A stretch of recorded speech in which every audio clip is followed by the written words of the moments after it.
To the outside world, Kang Taevon was not a man. He was in a condition. His name moved through Seoul's underworld the way a pressure change moves before a storm, something you felt in your chest before you understood what it meant. At 32, broad-shouldered and sharp-jawed, he occupied the upper floors of Kang Industries' glass tower in Gangnam like a force of nature poured into a tailored black suit. Boardrooms went quiet when he entered. Rival organizations that had taken 20 years to build were dismantled with a single narrowing of those cold, dark brown eyes. He never raised his voice. He never needed to. His silence was the loudest thing in every room he walked into. His suits were architecture, his expressions were iron, and his stillness, that particular predatory stillness, was the thing that made seasoned men forget what they were about to say. But when the armored elevator doors of his penthouse sealed shut behind him each night, the iron ghosts began to come apart. It was always slow, agonizingly slow. He would move through the vast marble corridors of the mansion like a man haunting a home that had stopped belonging to him, past gold leaf sculptures and obsidian panels and crystal fixtures that caught the city light and threw it back in fragments. Every beautiful, expensive thing on these walls was a monument to what he had gained in exchange for what he had lost. By midnight, the hallways felt like the inside of a tomb. By 11:30, the tremors had started in his hands. By 1:15, he was on his back in the most expensive bedroom in Seoul. White Italian marble, $10,000 linens, silence engineered by 3 architects, staring at the red digits of the nightstand clock the way a prisoner stares at a countdown he cannot stop. 1:15, 1:16. He never bothered closing his eyes at this point. He already knew. At exactly 1:17, the rooftop came for him.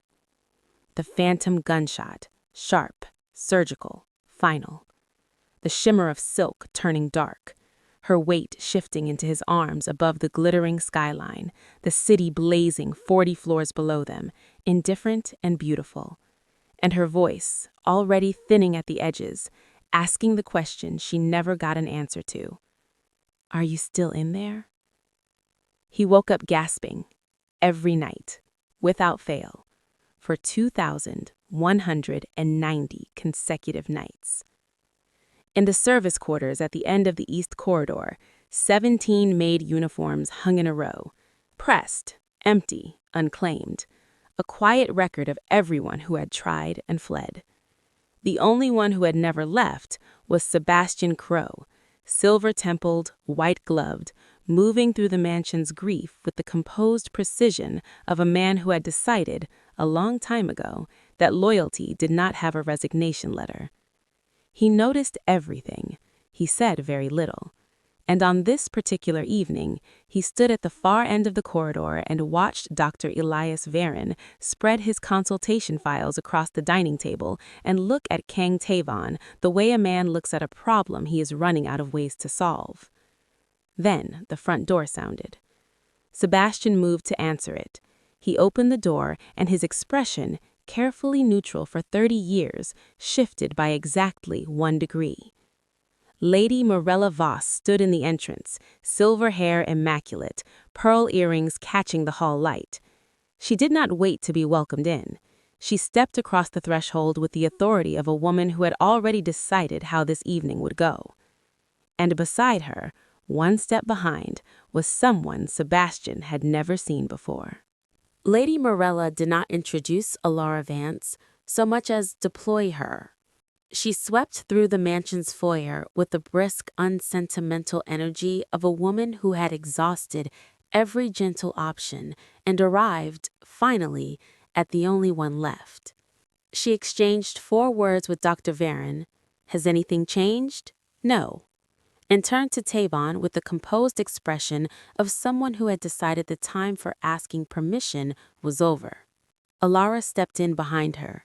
She was 24, slim, with warm caramel skin and dark wavy hair pulled back at the nape of her neck. She wore a simple black and white uniform and carried a single small bag.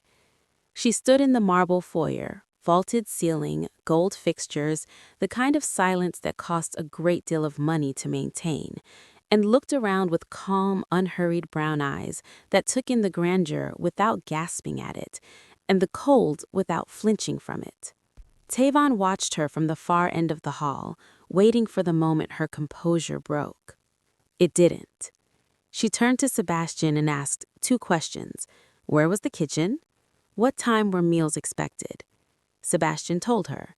She nodded once, picked up her bag, and went to find it herself. That was the introduction. Lady Morella considered it sufficient. That evening, no one instructed Alara to do anything. No one needed to. At 8:30, without announcement, a cup of tea appeared on the narrow console table outside Taevon's study. Chamomile, something faintly floral, warm. The kind of thing no one in this mansion had thought to make in longer than anyone could accurately remember. Through the cracked study door, Taevon looked at it for 4 full minutes. Then he picked it up. He did not say thank you. She was already gone. That night, Taevon lay on his back in the dark and watched the clock with the practiced dread of a man who had stopped hoping for anything different. 1:15, 1:16. His hands were still.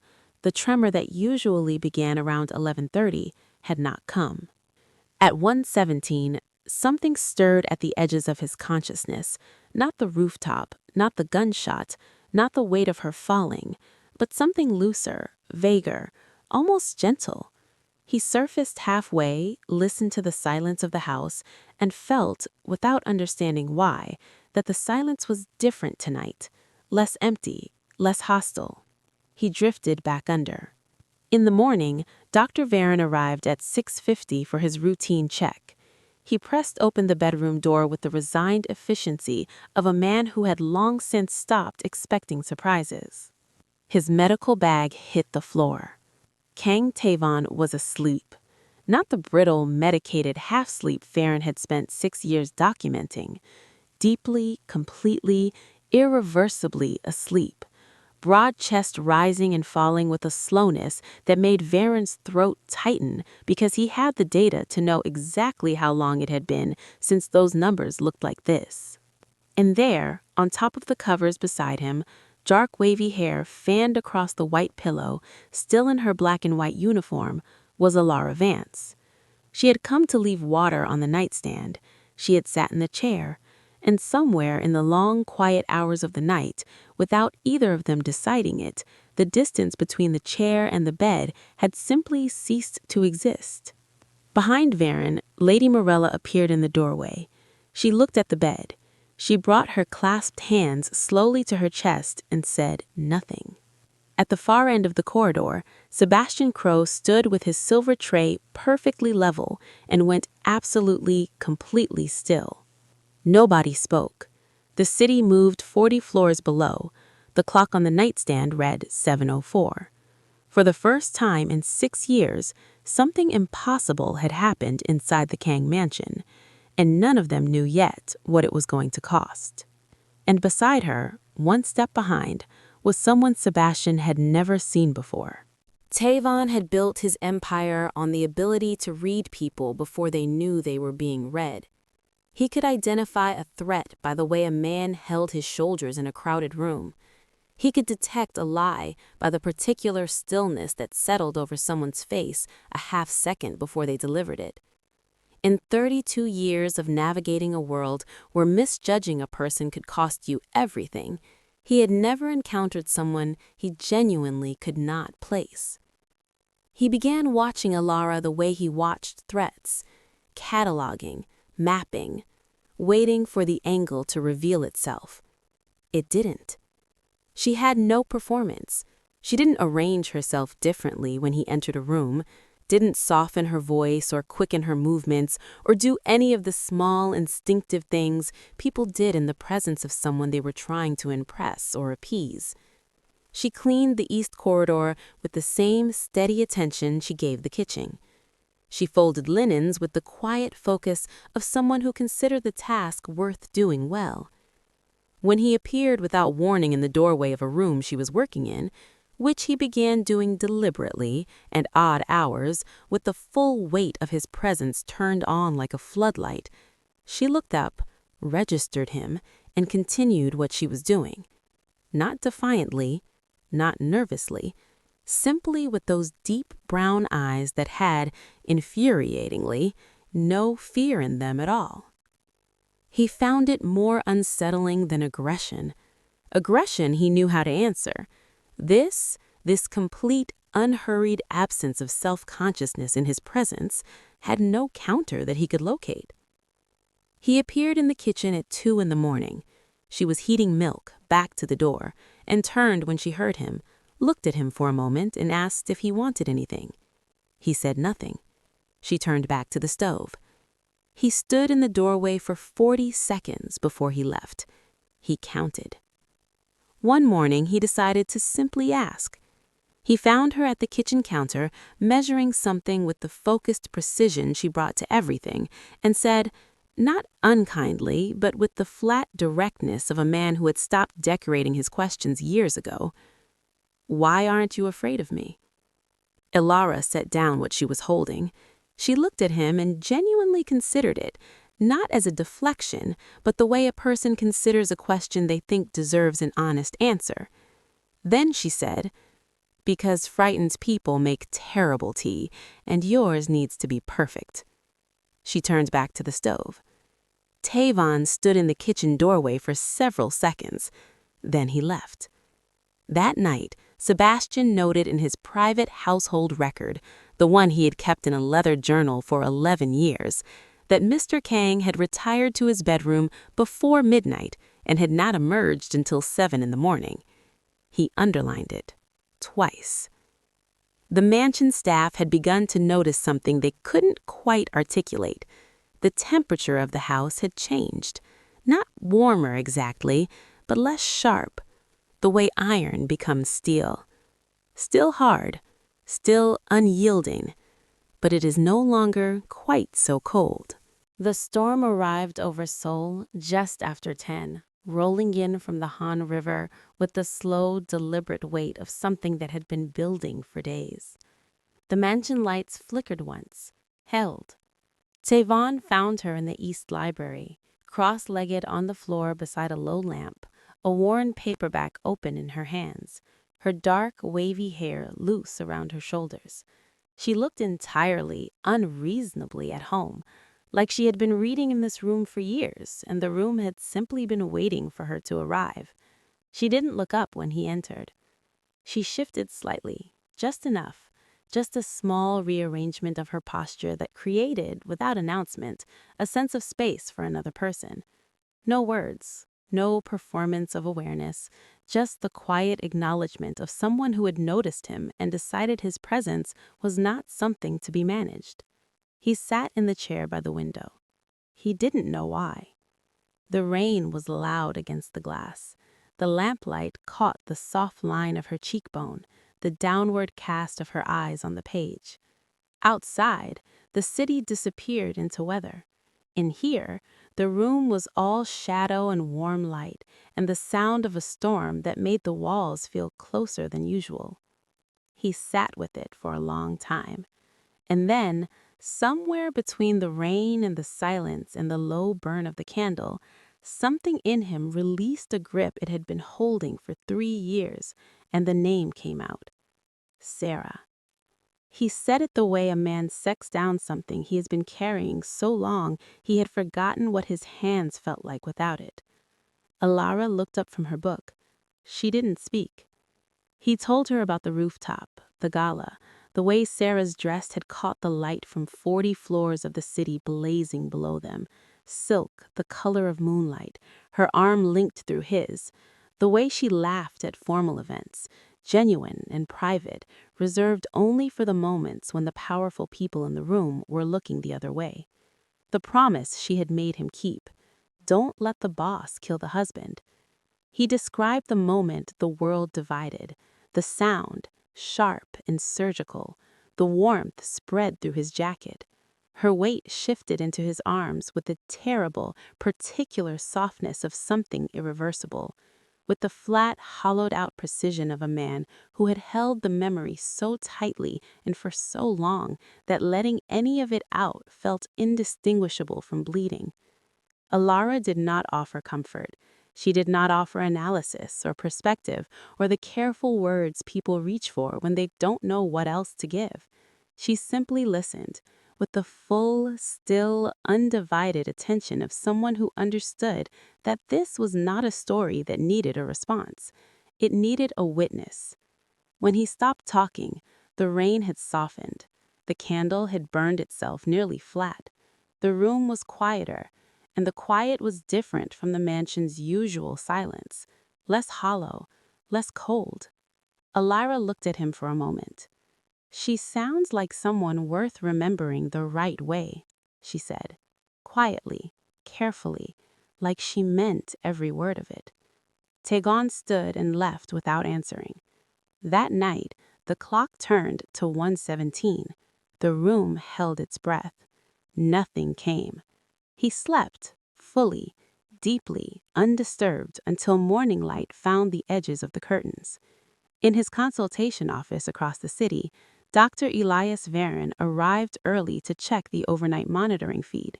He looked at the data printout for a very long time, the longest uninterrupted sleep cycle since the night before Sarah died, recorded cleanly, undeniably, in a straight, steady line across the page.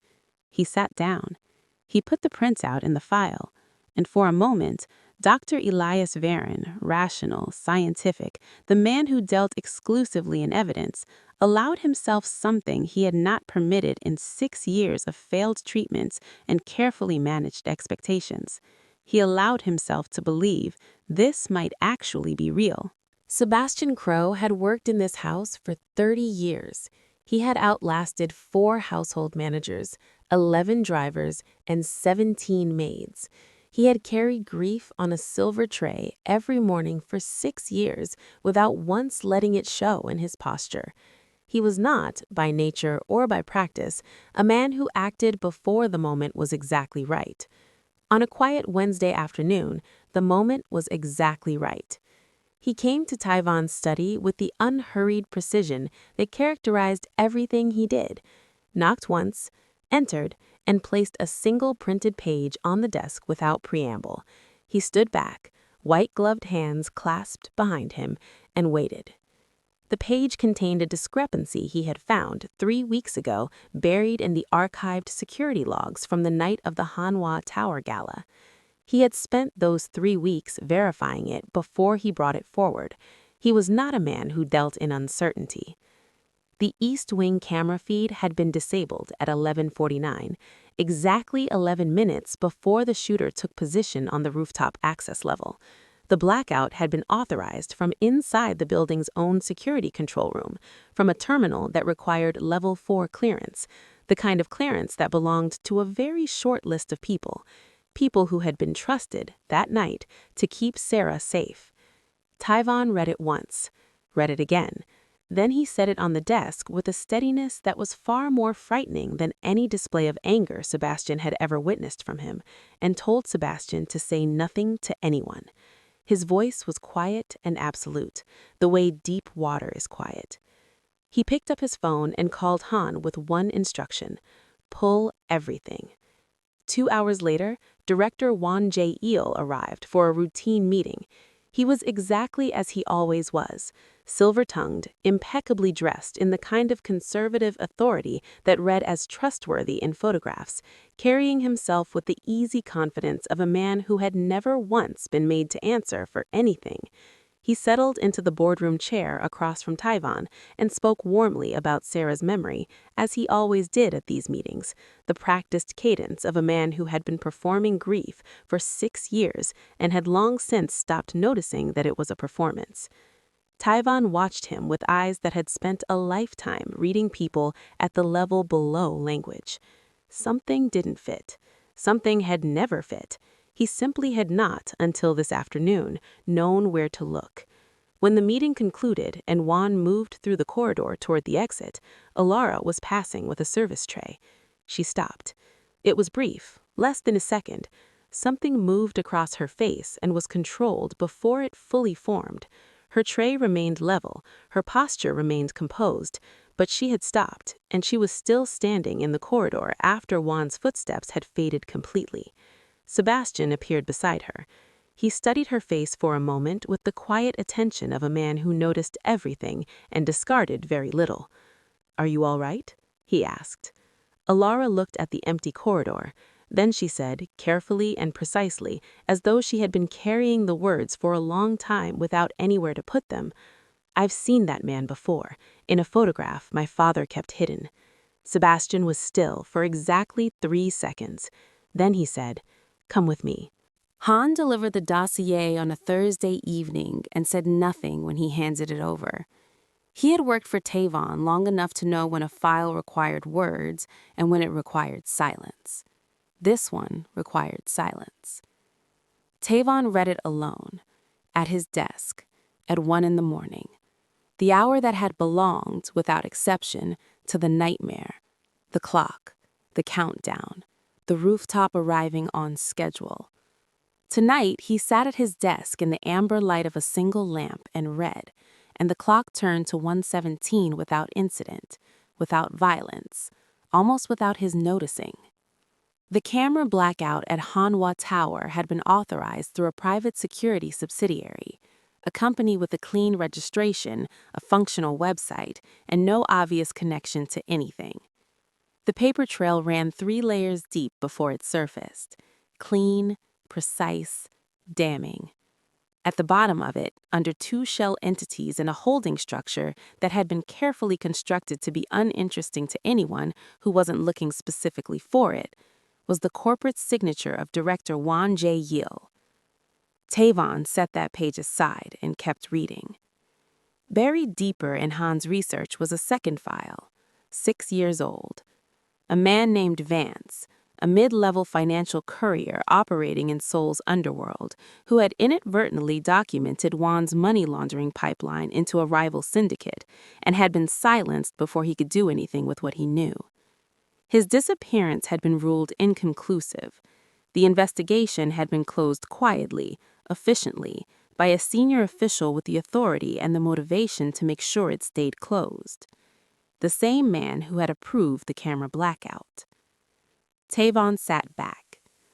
The 2 threads, Sarah's murder and the disappearance of Alara's father, were not parallel lines moving in the same direction. They were in the same line, the same hand.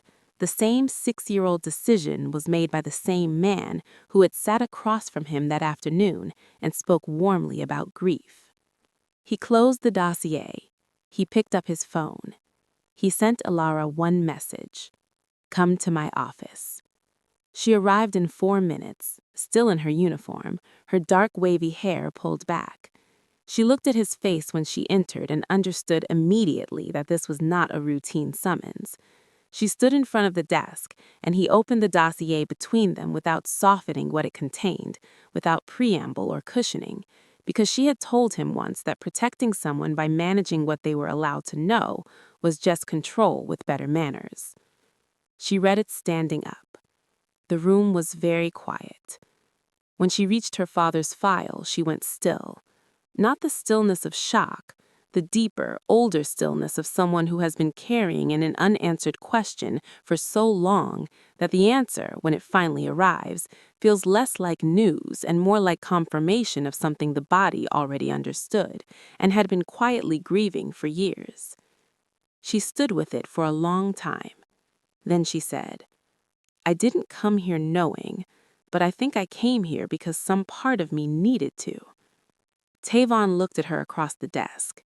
This woman who had walked into his house without fear, sat beside him in the dark without agenda, and turned out to be threaded into the same wound he had been bleeding from for 6 years. He closed the file. For the first time since the rooftop, the Iron Ghost had a reason to move towards something instead of away from it, and this time he intended to move all the way to the end. Won Jae-il had not survived 6 years of exposure by being slow. Within 48 hours of Han's investigation creating its first digital footprint, Won's surveillance network had flagged a name. He did not panic. He did not make calls that could be traced. He simply did what he had always done when a thread began to loosen. He moved quietly and he moved fast. An envelope arrived at the mansion's foyer on a Friday morning. No courier company, no return address. Addressed in clean printed type to Elara Vance. Sebastian signed for it. He did not deliver it. He stood in the foyer for a moment with the envelope in his white-gloved hands, and some combination of 30 years of instinct and the particular quality of its weight told him exactly what kind of correspondence this was. He brought it directly to Taevon's study, set it on the desk, and stood back. Inside was a single photograph. Alara's father at a dockside warehouse, his last known location 6 years ago, 3 days before his disappearance was reported. No note, no signature, no explicit threat of any kind. It didn't need one. The message was in what it withheld. I know who she is. I know you know. And I know where this ends. Taevon looked at it for a long time. Then he told Sebastian to double the perimeter, the east gate, the service entrance, the garage level, and to do it without drawing attention. Sebastian nodded and left. Taevon put the photograph back in the envelope and put the envelope in the desk drawer. He did not tell Alara. He told himself it was protection. Sebastian, who noticed everything and had opinions about most of it, said nothing.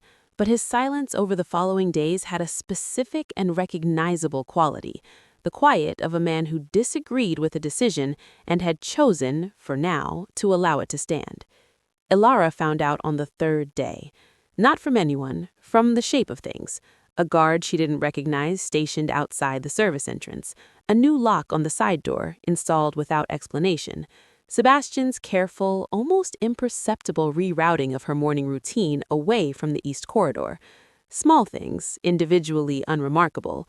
To someone as observant as Alara, a clear and legible pattern. She walked into Taevon's study and closed the door behind her. She did not raise her voice. She never needed to.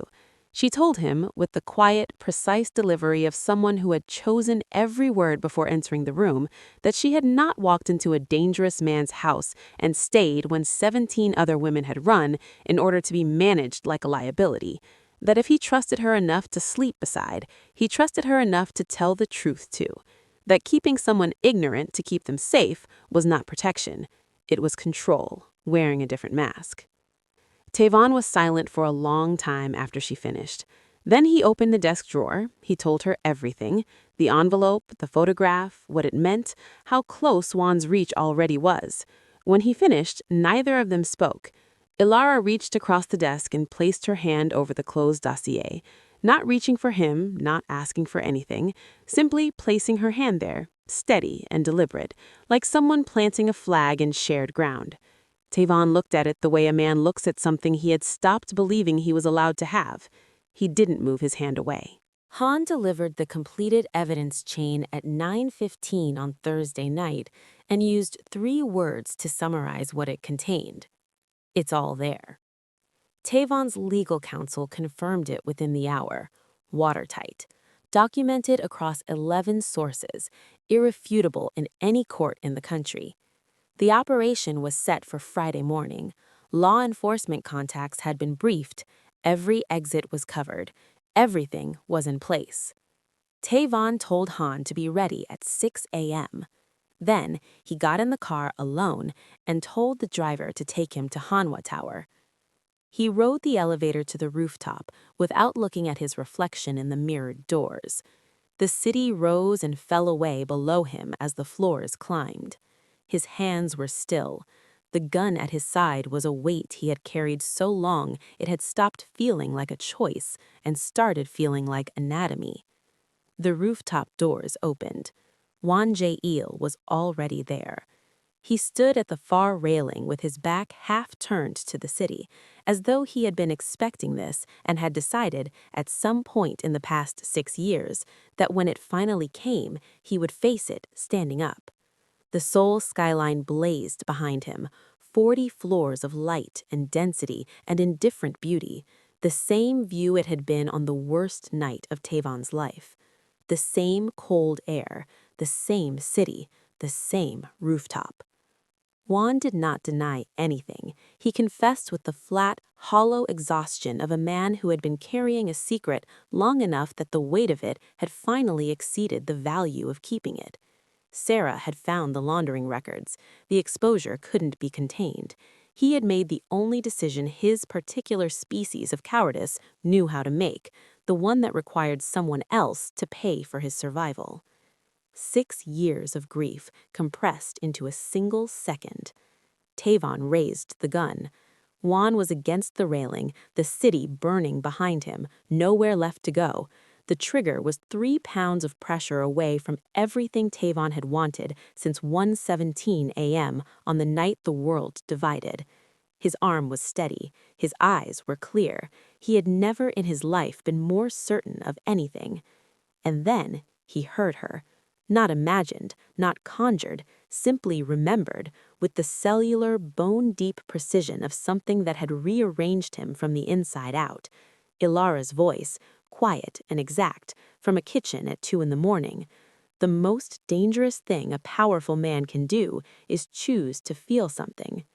His arm lowered, not because the rage had dissolved, not because Juan deserved anything resembling mercy, but because he finally understood what Sarah had actually been asking him on this rooftop 6 years ago, in a voice already fading at the edges. "Are you still there?" Not the ghost, the man. He holstered the weapon. He heard the elevator open behind him. Han, the team, arriving on schedule. He turned to them, and his voice came out quiet and absolute, the way it always did when the decision was already made and entirely irreversible. "Make sure he sees every morning from a cell. I want him to watch his world disappear from behind glass." He did not look at Won Jae-il again. He took the elevator down. When the doors opened at street level, Han was there, watching him with the careful attention of a man trying to determine what had just happened on that rooftop. Taevon walked past him, got into the car, and said one word: "Drive." The city moved past the window, neon and rain-slicked asphalt, and the vast, breathing complexity of 10 million lives continuing without interruption. He looked at it for a long time. For 6 years, every view of this city had been a crime scene. Every lit window was a reminder of the night one of them went dark. Tonight, it was just a city. His city, still there, still alive. And so, for the first time in 6 years, was he. The clock turned to 1:17. The air held. The city hummed 40 floors below, indifferent and luminous, the way it always had. And Kang Taevon, broad-shouldered, black-shirted, lying in the center of a bed that had functioned as a site of nightly devastation for 2,190 consecutive nights, breathed in, breathed out, and stayed asleep. He woke at 8:22 in the morning, on his own. No alarm, no phantom gunshot detonating behind his eyes, no gasping, no rigid muscles, no cold sweat, no immediate desperate cataloging of what was real and what was memory. He simply opened his eyes, and the room was full of light, soft, ordinary morning light pressing through the edges of the curtains, falling across the white marble floor in long, pale strips. He lay still for a moment. He was orienting himself, but not to danger, to quiet, the specific, unfamiliar, almost incomprehensible quiet of a man who had woken up without dread. He looked at the ceiling. He looked at the clock. 8:22. He looked at the ceiling again and allowed himself to understand, slowly and without rushing it, what had just happened. He got up like a man relearning the use of a body he had been neglecting for years, unhurried, careful, as though the morning was something fragile that deserved not to be startled. Dr. Varen was in the hallway when Taevon opened the bedroom door. He was stationed in the chair beside the side table with a file open in his lap, performing the act of reviewing documents with the conviction of a man who had absolutely not been sitting there since 6 a.m. waiting. His sharp eyes moved from the file to Taevon's face and stayed there. He took in the set of Taevon's jaw, the absence of shadows beneath his eyes, the particular quality of stillness that belongs only to a person who has genuinely rested. And something happened in Varen's expression that 6 years of clinical discipline couldn't entirely contain. He cleared his throat. He looked back at the file. He said in the carefully measured voice of a doctor who had been waiting a very long time to have something worth saying, "Your baseline cortisol will need remeasuring. I'll schedule labs." His voice cracked slightly on the last word. He did not acknowledge it. Taevon did not mention it. Lady Morella was at the dining table with her morning coffee, pearl earrings already on at 8 a.m., dressed as though she had known exactly what kind of morning this was going to be and had chosen to meet it accordingly. She looked at Taevon when he entered, looked at him the way a woman looks at something she has spent years fighting to protect and had begun, quietly and privately, to fear she was losing. She said, "Sit down, eat something." He sat down. He ate something. Sebastian was at the sideboard, white-gloved hands moving through the morning routine with their usual perfect steadiness. When Taevon glanced at him, Sebastian met his eyes for precisely 1 second and allowed himself the smallest, most controlled exhale that had ever been recorded in the history of emotional restraint. For a man like Sebastian, it was a standing ovation. Taevon found Alara in the garden. She was crouched beside the low herb beds along the south wall, dark wavy hair loose around her shoulders, turning soil with her bare hands with the focused, unhurried attention she brought to everything. She didn't look up when the garden door opened. She was wholly, completely unbothered, a person entirely at home in the particular peace of an early morning and a small, useful task. He stood in the doorway for a moment, just watching. She looked up, saw him standing there in the morning light, rested, present, recognizably himself. The expression that crossed her face was not triumph, not relief, not anything soft or performed. It was something quieter and more specific than any of those things. Recognition. There he is. He walked out and sat beside her on the stone bench. The garden was still. The city moved somewhere beyond the iron fence, but distantly, like weather in another country. They sat in the morning light together, and the silence between them was the easiest thing in the house. After a while, he said, "I don't know what comes next." Alara brushed the soil from her hands and looked out at the garden. "That's the first honest thing you've said that doesn't sound like a threat." He almost smiled, almost. Sebastian appeared in the garden doorway a few minutes later, composed, silver tray in hand, white gloves immaculate. He stood for a moment without speaking, which was itself a kind of communication. Then, in his quiet and precise butler's voice, "Sir, the gate." Below the iron fence, a black car idled at the curb. Unhurried, tinted windows, engine running, watching the mansion with the patient, deliberate stillness of something that had already decided it could wait. Taevon looked at it for a moment. Then he looked back at the garden, at the morning, at Alara pressing a small herb plant carefully back into the soil with the patient, practiced gentleness, someone who understood that living things needed time and the right conditions, and the quiet confidence that they were worth tending. He said to Sebastian, "Note the plate, we'll deal with it." Not as the ghost, not with the hollow, bone-deep dread of a man who had spent 6 years bracing for his unraveling, as a man who had looked at his life and decided finally that it was worth defending. The iron ghost had found his rest, but at the gate, patient and unhurried and already certain of its purpose, Seoul's next chapter had already begun. When the next war reaches those iron gates, and it will Taevon face it as the ghost who survived, or as the man Alara sees when she looks at him? And more importantly, is Alara the thing that makes him unbreakable, or the thing that finally makes him vulnerable enough to break? Drop your answer in the comments right now. We read every single one. If you're new here, subscribe right now and drop a comment telling us where in the world you're watching from. We have viewers from Lagos to London, Manila to Melbourne, and tonight this story is for all of you. Let's get into it.